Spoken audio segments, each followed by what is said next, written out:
सनातन first और मैं हूं विशाल। ये वीडियो मास्टर स्ट्रोकवादियों के लिए नहीं है।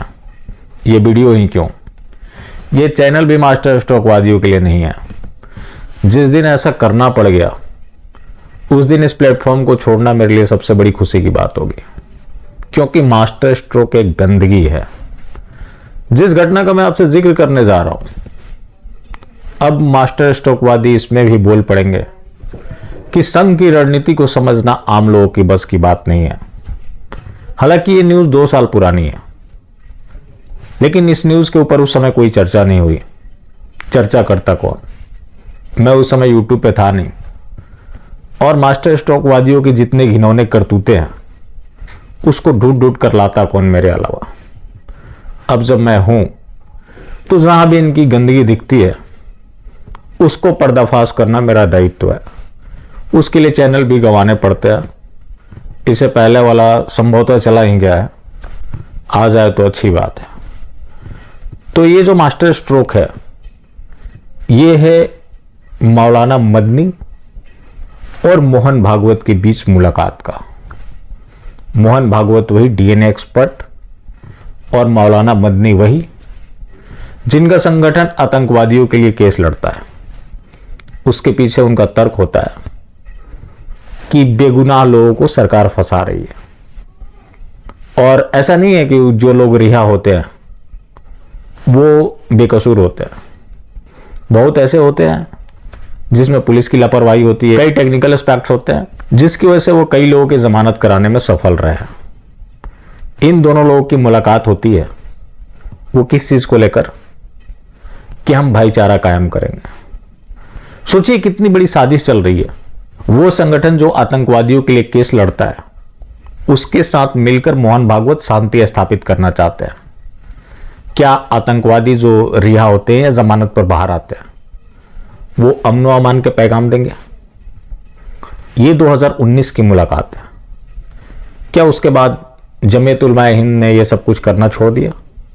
अभी हाल में घोषणा किया है कि जिन 38 आतंकवादियों को फांसी की सजा सुनाई गई है उसका वो केस लड़ेगा। इसकी जिम्मेवारी किसको दी गई है? रामलाल को। वही रामलाल जिनकी भतीजी श्रेया गुप्ता, जिनकी शादी एक आसमानी से हुई थी। अब ये आसमानियों को अपनी बेटी भी देते हैं। यही इनकी रणनीति है, और आम लोगों को उनके खिलाफ भड़काना इनकी साजिश रही है। चलो आम लोगों को भड़काए ना भड़काए, इनकी डिप्लोमेसी आप देखें कि अपनी बेटी भी दे देते हैं, और वैसे लोगों को जो लोग भारत में रहकर करना क्या चाहते हैं। पहले एक छोटा सा वीडियो क्लिप देखिए। ये सौगंध खा रहे हैं कि इन्हें राम मंदिर चाहिए। वही राम मंदिर जिसको लेकर इनका कहना था कि जो कोर्ट का फैसला आएगा वो हम मानेंगे। 2.77 एकड़ के बदले 5 एकड़ की जमीन दी गई, उसके बावजूद भी इन्हें राम मंदिर चाहिए। तो जिस साजिश के ऊपर काम हो रही है यह मुश्किल काम नहीं है। जिस दिन सिस्टम इनके हाथ लग गया, ये कोई बड़ा चीज नहीं है। जब इनकी मुलाकात हुई तो मौलाना मदनी ने कहा कि केवल बयानबाजी से बात नहीं बनेगी, आरएसएस को जमीनी स्तर पर काम करना पड़ेगा, जिसका परिणाम यह रहा कि मोदी 2.0। आप देखें इतनी मजहबी गतिविधि बढ़ गई, लेकिन किसी के खिलाफ कोई भी ठोस कार्रवाई नहीं होती। अब दिल्ली दंगे को ही उठाकर देख लीजिए, चुन चुन कर आसमानी लोग छोड़े जा रहे हैं। हत्या के भी मामले में गैर इरादतन हत्या के मामले दर्ज हुए थे। तो ये पुलिस किसके अंतर्गत आती है? गृह मंत्रालय के। गृह मंत्रालय अमित शाह ही है, कोई केजरीवाल नहीं है। हम यहाँ केजरीवाल को डिफेंड करने नहीं बैठे, लेकिन सच्चाई तो बताना ही पड़ेगा। कोई भी आसमानी गलती से 72 हुरों को प्राप्त कर जाए तो हमारा प्रधानमंत्री दहाड़ मारकर रोता है। लेकिन हिंदुओं के खिलाफ इतने अत्याचार बढ़ गए, एक युद्ध से ज्यादा हिंदू ऐसे मार दिए गए, ऐसे उनका पलायन हो गया, उसके ऊपर प्रधानमंत्री मौनी बाबा बन जाता है। अब सवाल है कि इनकी मंशा क्या है? इनकी मंशा बहुत स्पष्ट है कि आम हिंदुओं को गुमराह करके रखो। रोड एक्सीडेंट में उन्हीं का एक्सीडेंट होता है जो बीच रास्ते में जाकर कंफ्यूज हो जाए। तो आज हिंदू कंफ्यूजन में मारा जा रहा है।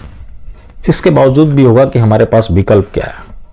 अब विकल्प का मतलब क्या है कि तुम गंदगी को जाकर अपना विकल्प मान लोगे और फिर कहोगे कि हमारे पास विकल्प क्या है, क्योंकि गंदगी के सामने भी गंदगी दिखेगा और दो हमारे पास प्लेट पड़े हैं, दोनों में गंदगी है, तो खाना खाओगे या भूखे रह जाओगे?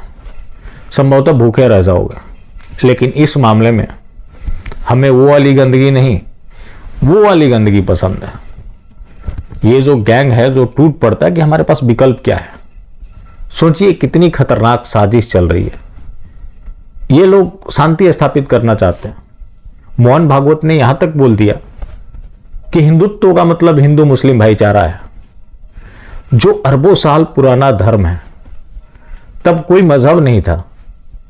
कई बार बोल चुके हैं कि इस्लाम के बिना हिंदुत्व अधूरा है। तो मतलब जब से सनातन है तब से भी यही होगा, लेकिन इसके बारे में बताया जाता है कि 1400 साल पुराना है। तो आखिर मोहन भागवत करना क्या चाहते हैं? मौलाना मदनी ने यह भी जोड़ा कि वो गुरु गोलवलकर और वीर सावरकर की विचारधारा में विश्वास नहीं रखता, उनका वो विरोधी है। इतना समझौता करना, ऊपर से तर्क देना कि हम शांति स्थापित करना चाहते हैं। ये कौन सा शांति स्थापित करना चाहते हैं? क्या आप किसी सांप को दूध पिलाकर इस चीज की गारंटी ले सकते हैं कि वो आपको डसेगा नहीं? ये महज एक ड्रामा है और बहुत बड़ी साजिश है, क्योंकि ऊपर कौन क्या बन चुका है, किस तरह से वो बिक चुका है, उसको समझना आम लोगों के बस की बात नहीं है। अगर कोई जानता भी है तो बोलना भी आम लोगों के बस की बात नहीं है, क्योंकि आप धार्मिक हिंदू हैं तो आपको ये लोग सस्ते में निपटा देंगे। आज धार्मिक हिंदू के लिए बहुत मुश्किल हालात चल रहे हैं इस देश में, क्योंकि जो टुकड़े टुकड़े गैंग है उसको ये लोग बैक करते हैं। अगर ये बैक करेंगे तो वो उलूल जुलूल बयान देगा, बिना सिर पैर के आरोप लगाएगा और उसको ये भुनाएंगे।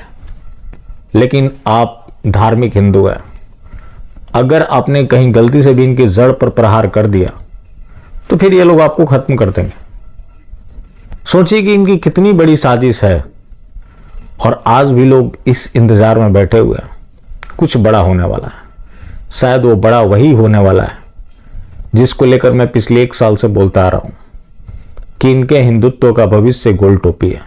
इसीलिए मैं जुमला जिहादी वर्ड का इस्तेमाल करता हूं। तो अगर बच सकते हैं तो इनकी साजिश से बचें। बाकी जिंदा रहे तो फिर मिलेंगे, और मिलते रहेंगे तो जिंदा रहेंगे। मिलना जुलना जारी रखें, लेकिन हाँ, मास्टर स्ट्रोक वादी बिल्कुल भी ना हो।